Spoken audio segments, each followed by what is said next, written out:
Vamos falar da situação da Ucrânia hoje, dia 24 de outubro. São 7 horas da manhã aqui no Rio de Janeiro, 1 hora da tarde lá em Kyiv. Os russos continuam seus esforços para retirar a população civil de Kherson, evacuar eles para o lado esquerdo do rio de Dnipro. Estão fazendo isso agora cortando cabos de internet, cortando iluminação, alimentos e combustíveis. Está difícil para a população civil conseguir na cidade, tudo isso visando tirar a população civil de lá.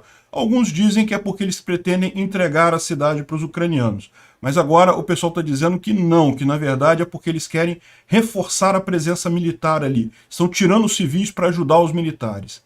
Em Bakhmut, os russos levaram 3 meses para conquistar um cruzamento que eles chamaram de cruzamento do Putin, porque uma vez que seria tomado, seria fácil continuar a expansão em Donetsk dos russos e coisa e tal. O fato é que eles tomaram isso há coisa de um mês atrás, não conseguiram manter. Hoje os ucranianos retomaram o tal do cruzamento do Putin. E vamos falar também sobre as bombas nucleares sujas que os russos estão acusando os ucranianos de quererem usar.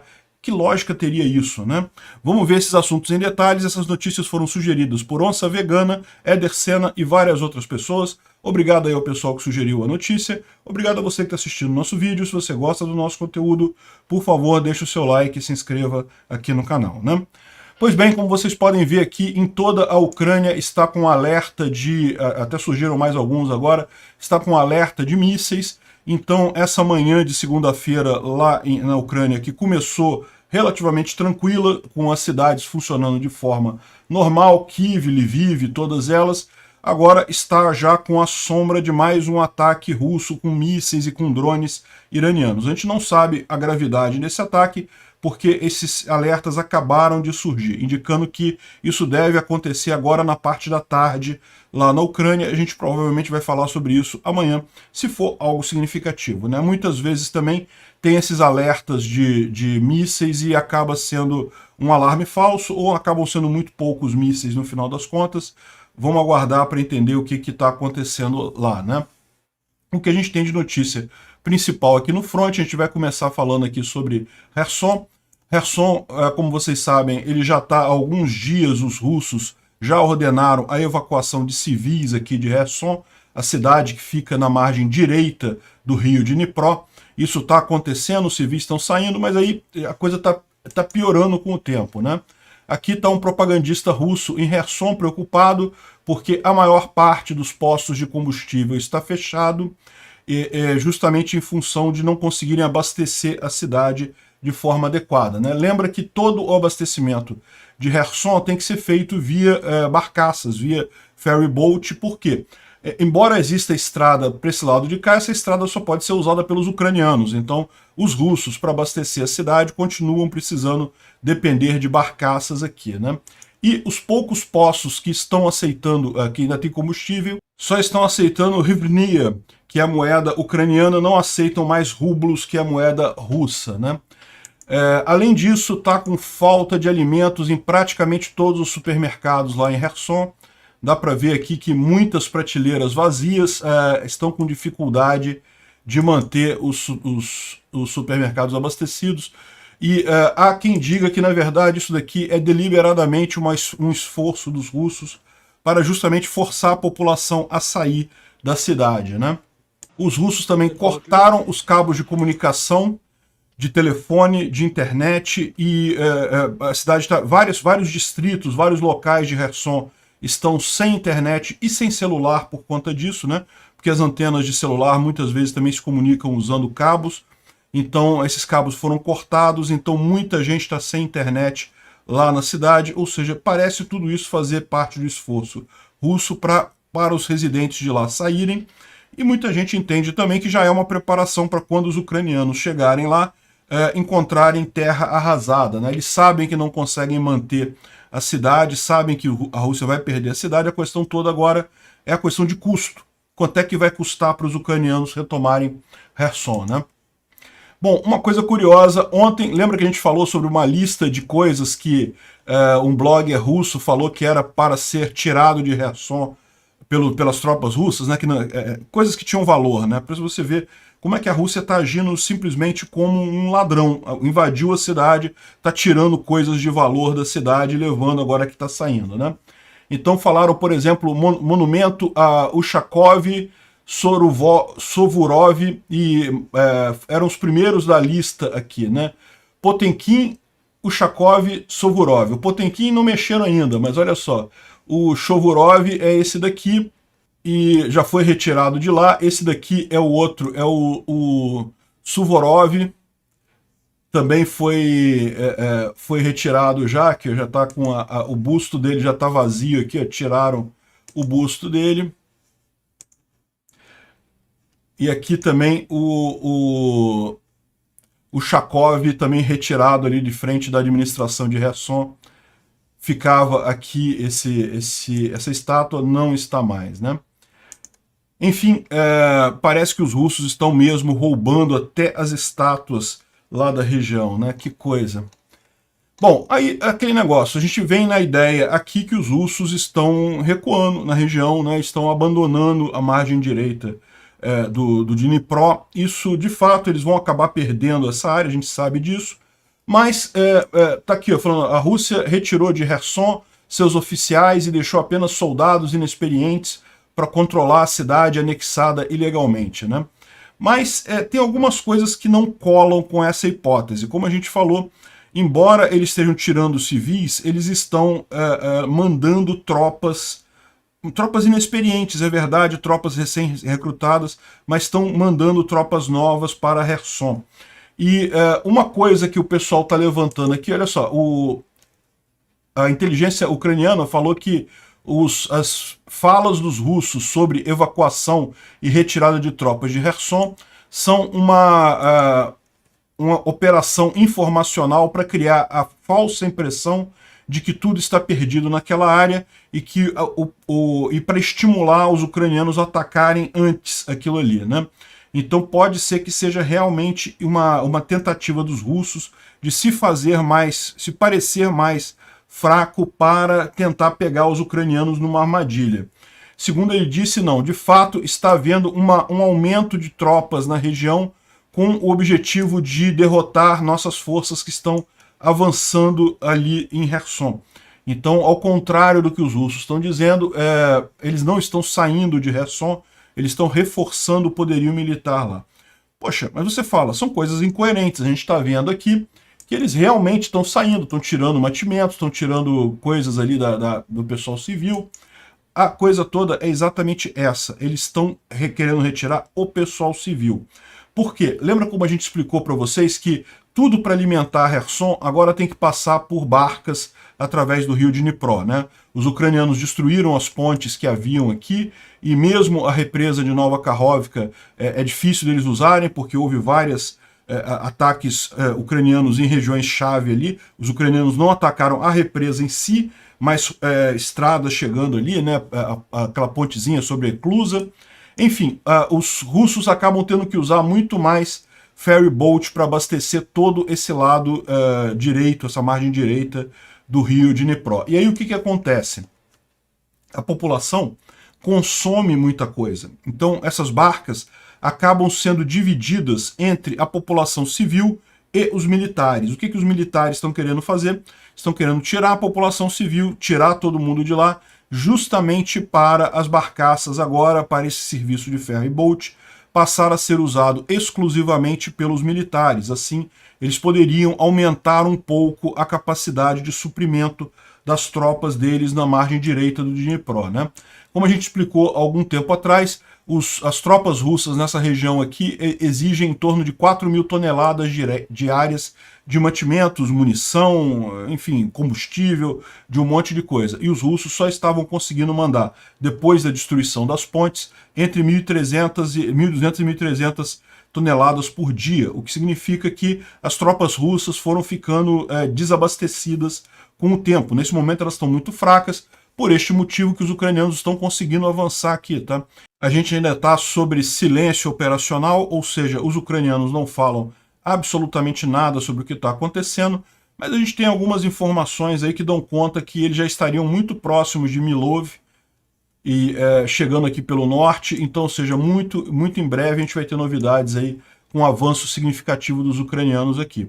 Mas o que os russos estão querendo fazer? Justamente mandar um monte de tropa para cá, tropas novas, para tentar segurar esse avanço ucraniano, só que eles sabem que tendo que abastecer essas tropas novas e os cidadãos em Kherson, isso fica mais complicado. Então eles vão parar, vão tirar os cidadãos, querem tirar toda a população civil para só usar as barcas, toda a capacidade que eles têm de atravessar o rio para os militares, né?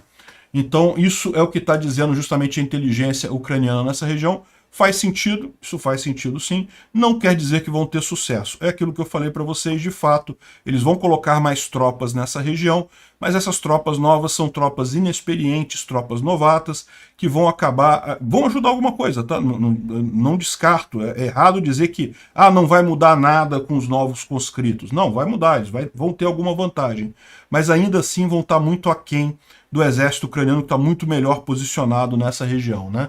Eu não sei o que os russos planejam, mas se eles fizerem ainda uma rotação de tropas, seria ainda melhor. Por quê? As tropas russas que hoje estão nessa região, são as melhores tropas russas que eles têm lá. Eles botaram o melhor que eles tinham nessa região, justamente porque os russos sabem que se eles perderem isso daqui, eles nunca mais conquistam essa região aqui de Kherson, né? Então vão tentar manter a todo custo essa margem direita aqui, pelo menos uma parte dela. Eles podem optar por segurar só a cidade de Kherson e aqui Kozatsk, né, que é a cidade aqui do lado de Nova Kakhovka. Pode ser que eles optem só por isso, mas eles vão fazer muita força para manter pelo menos um pezinho nessa margem aqui, porque eles sabem que no momento que eles perderem esse pezinho, nunca mais eles botam o pé ali, né? Enfim, essa é a situação aqui em Kherson. A gente não tem muita novidade em termos militares, justamente por conta desse silêncio militar, né? Mas teve alguns tiros de HIMARS aqui, ó, em Nova Kakhovka, numa planta que eu não vou me arriscar a dizer o nome dela aqui, mas alguma coisa que começa com Electro, ou seja, deve ser alguma... Vamos tentar. Elektromachinobundivny, deve ser isso. Uma fábrica que é usada pelos russos nessa região, e daí foi atingida hoje por HIMARS. Dá para ver que a explosão é grande, o que significa que provavelmente pegou alguma coisa de munição ali, houve realmente atingiu algum depósito de munição russo nessa fábrica, né? Eles estão falando aqui que foi algum desses prédios menores aqui, ó, atrás desse prédio aqui, esse prédio roxo aqui, é esse prédio roxo aqui, né, marcado com roxo, né? Esse prédio vermelho é aqui atrás, ó. Então foi algum desses prédios menores aqui, atrás desse prédio maior que foi atingido, né? Ali na fábrica ali, né? Bom, mas não foi a única alvo que aconteceu nessa região. Dá para ver que ao longo da última semana foram atingidos diversos alvos aqui nessa região com HIMARS. Então eles estão falando aqui que eles desmilitarizaram, né? Ou seja, atingiram 23 armazéns, uma base russa, um checkpoint dos russos, né? Ao longo dessa última semana aí aqui nessa região. Então os HIMARS continuam funcionando com muita voracidade nisso daqui, né? Bom, vamos falar sobre o tal do cruzamento do Putin. Que coisa estranha isso, né? A gente ficou sabendo disso agora. Os russos levaram mais de 4 meses e as melhores tropas lá do grupo Wagner e perderam um monte de gente para chegar no perímetro de Bakhmut, e agora já estão sendo retirados de lá em poucos dias foram retirados da região, né? Aqui ele fala já eu acho que foi então no outro post que eu li a parada do cruzamento do Putin, mas é esse cruzamento aqui, tá vendo? São duas estradas importantes que tem aqui chegando a Bakhmut, que os russos colocaram como um grande objetivo. Temos que pegar esse cruzamento. Quando a gente pegar esse cruzamento, aí Bakhmut cai, né? Quer ver? Ó? Vamos mostrar aqui que aqui dá para ver melhor. Aqui, evidentemente, ainda não mostra essa alteração. Isso aconteceu ontem. Vocês sabem, esse mapa que ele só se move quando há atualização do exército ucraniano. Isso ainda é informação que a gente tem da linha de frente, não é informação oficial. Então, é esse cruzamento aqui que eles estão falando, tá vendo? Entre a M03 e a T-1302 aqui nessa região. Os russos tomaram esse cruzamento aqui, quando tomaram, fizeram uma festa, falaram, não, tomamos o cruzamento do Putin, vamos dar o nome a esse cruzamento de cruzamento do Putin, porque agora, depois que a gente tomou esse cruzamento, a gente vai destruir Bakhmut, vamos tomar Bakhmut muito rapidamente, depois disso vamos tomar todo o resto de Donetsk e coisa e tal. Levaram 4 meses para chegar neste cruzamento aqui e os ucranianos foram hoje lá e tiraram eles de lá. Já não tem mais no cruzamento, já foram afastados mais de 2 quilômetros do cruzamento aqui, né? É o que a gente fala. A grande questão nessa história toda é justamente a capacidade que a Ucrânia tem de renovar as tropas delas, de fazer rotação de tropa, o equipamento muito melhor do que o dos russos. Nessa região aqui estão lutando os militares do grupo Wagner. Então é diferenciado, é também uma tropa de elite, vamos dizer assim, das forças russas. Como a gente falou, o melhor do exército russo foi colocado lá em Kherson. Mas em termos de outras tropas, a gente tem também os Kadyrovitas, tem os Russisch, tem o grupo Wagner, tem um monte de outros grupos atuando aí também em paralelo, além do exército russo. Desses outros grupos todos, o grupo Wagner é o maior deles, é um grupo de mercenários muito ligados a Putin, que o dono desse grupo é um cara chamado Prigozhin, que contratou muitos ex-presidiários. Ex-presidiários, na verdade, eles foram na prisão e recrutaram prisioneiros, né? A ideia é que justamente o Putin aprovou uma lei dizendo que prisioneiro que se oferecesse como voluntário na guerra teria uma série de benefícios, poderia até ser perdoado totalmente. Então, eles fizeram um esquema e eles têm também muito armamento. Esse pessoal do grupo Wagner tem uma capacidade de guerra acima da média do exército russo. Mas mesmo eles não estão conseguindo dar conta dos ucranianos. Agora, com o armamento da OTAN, treinamento da OTAN e principalmente a possibilidade de troca de tropas. Os russos, uma coisa que eles reclamam muito, mesmo o pessoal do Wagner, é justamente como eles estão em menor número, eles não conseguem fazer rotação de tropa, não conseguem tirar o cara que já está lutando ali há vários meses na linha de frente, botar ele para descansar na retaguarda e botar a tropa nova no lugar. O cara fica o tempo todo lá na frente e com isso a pessoa se desgasta, começa a não ter mais a capacidade de batalha, né? Agora que os russos estão fazendo a mobilização, isso tende a melhorar no exército russo, porque vão poder botar esses soldados novos e fazer rotação das tropas que estão lá. A questão toda a gente sabe que esses soldados novos não vão ter um treinamento tão adequado assim. Então, pelo menos num primeiro momento, eles não vão fazer diferença. Pode ser que faça diferença ano que vem, depois de um treinamento mais aprofundado, depois que a coisa estiver já mais engrenada, né? Neste momento, eles não vão fazer muita diferença não, né? Então é isso daí, o cruzamento do Putin já era. Bom, o Instituto para Estudo da Guerra traz algumas novidades interessantes aqui, principalmente uma fala do Sergei Shoigu, que é o ministro da Defesa russo, que disse que pediu ao Ocidente para diminuir ou suspender a ajuda militar ucraniana, porque os ucranianos estavam planejando usar uma bomba nuclear suja na Ucrânia para culpar os russos de ter usado essa bomba e assim angariar simpatia do mundo e coisa e tal. Não faz sentido nenhum, mas desde quando essas mentiras russas fazem algum sentido, né? Então, a questão toda é a seguinte, aí imediatamente os ucranianos falaram que não, que absurdo isso, não vamos fazer isso. Que lógica teriam os ucranianos usarem uma bomba suja no próprio território ucraniano? O que é uma bomba suja? É uma bomba nuclear que não é tão capaz de explosão, ela não tem uma capacidade de destruição tão grande, mas ela causa danos como Chernobyl, por exemplo, um dano como se fosse uma explosão menor de material nuclear, ainda assim torna vastas áreas da superfície totalmente inabitadas, porque ficam radioativas, tem que ser limpas e coisa e tal, muito como aconteceu lá com Chernobyl no Ocidente.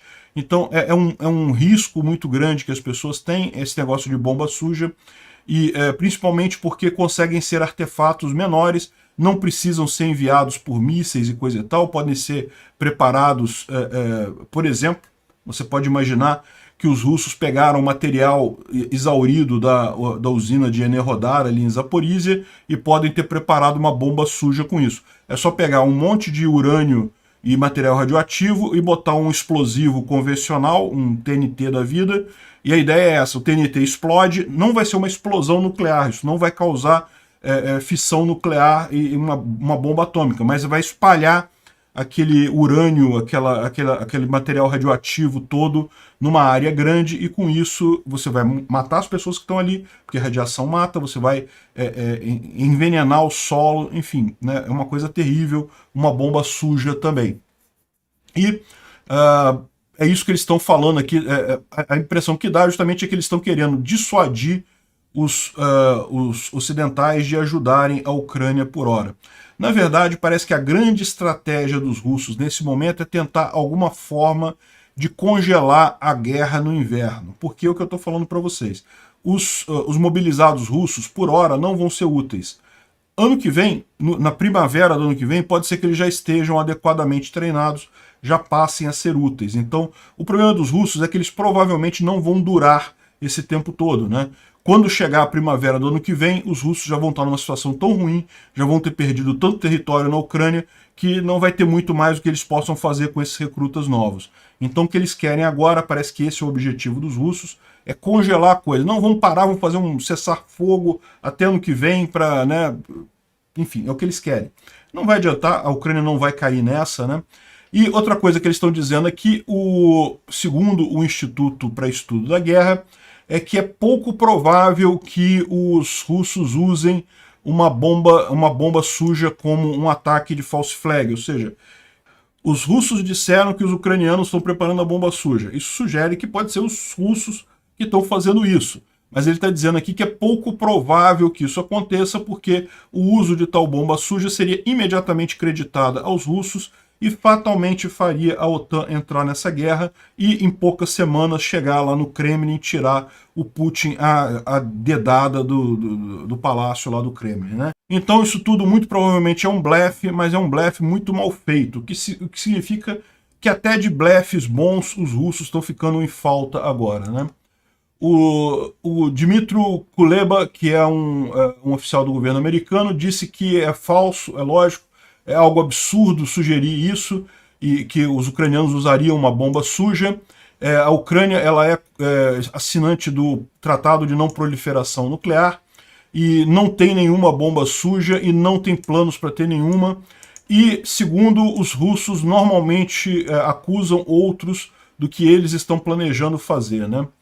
E o Oleksiy Reznikov, que é o secretário de defesa ucraniano, falou que não há nenhuma possibilidade dos ucranianos fazerem isso. Inclusive ele convida inspetores da IAEA, que é a Organização Internacional de Energia Atômica, para inspecionar as instalações todas ucranianas para provar que não há nenhum interesse ucraniano nesse tipo de bomba. Não faria sentido de forma alguma, mas é importante deixar isso claro, justamente para encurralar os russos nessa narrativa. Eles não têm como dizer que foram os ucranianos que fizeram isso. Os ucranianos estão abrindo todas as instalações nucleares deles para as Nações Unidas para provar que eles não estão fazendo nada nesse tipo, né? E, bom, uma vez que ficou claro que esse blefe da bomba suja do Shoigu chegou nos canais oficiais, está todo mundo discutindo esse negócio assim, é muito pouco provável que de fato a Rússia use isso, como o pessoal explicou, porque ficaria muito claro que são eles agora. Uma vez que eles não vão ter como jogar a culpa disso na Ucrânia, eles sabem que usar esse tipo de coisa seria suicídio também. Eles estariam assinando o fim da Rússia, né? Bom, outros assuntos aqui. O Rishi Sunak deve ser provavelmente o próximo primeiro-ministro da Inglaterra. O Boris Johnson voltou para a Inglaterra, chegou a falar em se candidatar novamente a primeiro-ministro, mas no final das contas parece que negociou com o pessoal lá, seria melhor o Rishi Sunak assumir. Rishi Sunak é esse rapaz aqui, e só para... Por que eu estou trazendo esse assunto aqui? Porque ele também é pró-Ucrânia, ou seja, não há nenhum risco de assumir um primeiro-ministro na Inglaterra que tenha qualquer visão que seja diferente de pró-Ucrânia. Então, embora os russos estejam comemorando a saída da Liz Truss e coisa e tal, dizendo que, tá vendo aí mais uma que era pró-Ucrânia e tá caindo e coisa e tal, Pode ser, mas vai entrar outra pessoa para a Ucrânia também, pode ter certeza disso, até porque a Inglaterra é uma democracia e a maior parte do povo inglês está lendo corretamente essa situação. Nesse momento não há alternativa ética que não seja ajudar a Ucrânia, né? Todos os países deveriam estar fazendo isso. Bom, uma informação aqui sobre a mídia russa, eles falaram que investigaram o que causou a queda daquele avião Su-34 lá em Iyersk, né? Lembra, então, é o primeiro dos 2 aviões que caíram na Rússia, né? Caiu aqui em Iyersk, aquele avião que atingiu o prédio, deixou 14 mortos no total. Segundo eles, foram 2 gaivotas que entraram na turbina e causaram o dano, e daí o avião não conseguiu ganhar altura e acabou caindo ali nos prédios, né? Ou seja, aparentemente foi um acidente mesmo, né? Bom, a cidade de Kyiv está fazendo racionamento. Kyiv, não só Kyiv, como outras cidades ucranianas também, estão fazendo racionamento de energia elétrica, faseado justamente para garantir que não sobrecarregar o sistema de energia elétrica. Isso vai ser um problema por alguns dias, mas a expectativa é que isso não afete de forma definitiva a rede elétrica ucraniana, né? Outra coisa, vocês sabem, Israel ainda não está ajudando a Ucrânia diretamente, porque tem muitos contatos com a Rússia. O pessoal fala também que tem uma comunidade judaica muito grande dentro da Rússia, então eles não querem melindrar essa cooperação. De qualquer forma, eles destruíram uma fábrica iraniana de drones em Damascus, na Síria, na noite de sábado. Parece que eles sabem onde ficam todas essas fábricas de drones no Irã, porém a maior parte delas fica subterrânea em lugares muito difíceis de serem atingidos dentro do Irã, né? Daí a dificuldade de destruir essas fábricas. Mas as fábricas que são mais fáceis são justamente aquelas que ficam em países satélite. Por exemplo, parece que eles têm fábricas também no Iêmen. O Iêmen é um outro país ali da Península Arábica que está também em guerra. E parece que os sírios estão envolvidos também, os iranianos estão envolvidos nessa guerra também, e teriam uma fábrica ali também. Essas outras são mais simples dos israelenses destruírem essas fábricas, e de qualquer forma isso ajuda. Por quê? Porque o Irã passa a ter que mandar os drones das fábricas lá no Irã para esses lugares, né, ao invés de vendê-los lá para a Rússia. Bom, e um último assunto, vamos falar sobre crianças ucranianas, né? Aconteceu aqui um bate-boca na televisão russa entre esses 2 caras aqui, ó, esse sujeito aqui, eu não vou saber o nome deles, esse outro cara aqui, ó, é o Anton Krasovsky, que é um dos comentaristas de guerra lá, né? E qual que é a discussão? Esse cara falando que as crianças, ele foi numa escola lá em Zaporísia, né, uma escola na área ocupada pelos russos em Zaporísia, e falou com as crianças, e as crianças estavam dizendo que eles estavam sofrendo porque estavam numa ocupação, que eles queriam que os moscovitas saíssem dali, que os russos saíssem dali, porque estavam sofrendo, porque estavam numa área ocupada. E o pior é que ele fala o seguinte: essas crianças são crianças que falam russo, não são crianças que falam ucraniano e coisa e tal. É uma confusão que esse pessoal faz, né? Porque na cabeça dos russos, se fala russo, é russo. Não tem isso. Na Ucrânia se fala russo. Ucranianos falam russo, não tem nada disso. Então ele todo chateado aqui, porque os garotos falando em russo com ele, garotos que estão em tese na Rússia agora, né? Porque na cabeça desse pessoal houve aquela anexação lá dos territórios pelo Putin. É uma balela isso, não existe isso, mas na cabeça desse pessoal é. Então ele estava injuriado que as crianças dessa escola, lá em Zaporísia, teoricamente dentro da Rússia, falando russo, estavam reclamando dos russos, estavam falando que estavam numa área ocupada, que por isso que a vida deles estava difícil, que queriam voltar para a Ucrânia, que não vem a hora dos ucranianos retomarem a região. E aí entrou o Anton Krasovsky falando que essas crianças deveriam ser afogadas no rio Ticina, ou então colocadas em coisas de madeira e queimadas e não sei o que lá, e falou um monte de coisa, não, vamos botar em albergues e queimar essas crianças e coisa e tal. E, enfim, o curioso é que ninguém continuou o papo normal ali, só que aí depois isso repercutiu tão mal, até entre a população russa, porque, caramba, são crianças, o cara tá falando em assassinar crianças, por quê? Porque reclamaram que estavam numa área de ocupação, que reclamaram que estavam no meio de uma guerra e coisa e tal.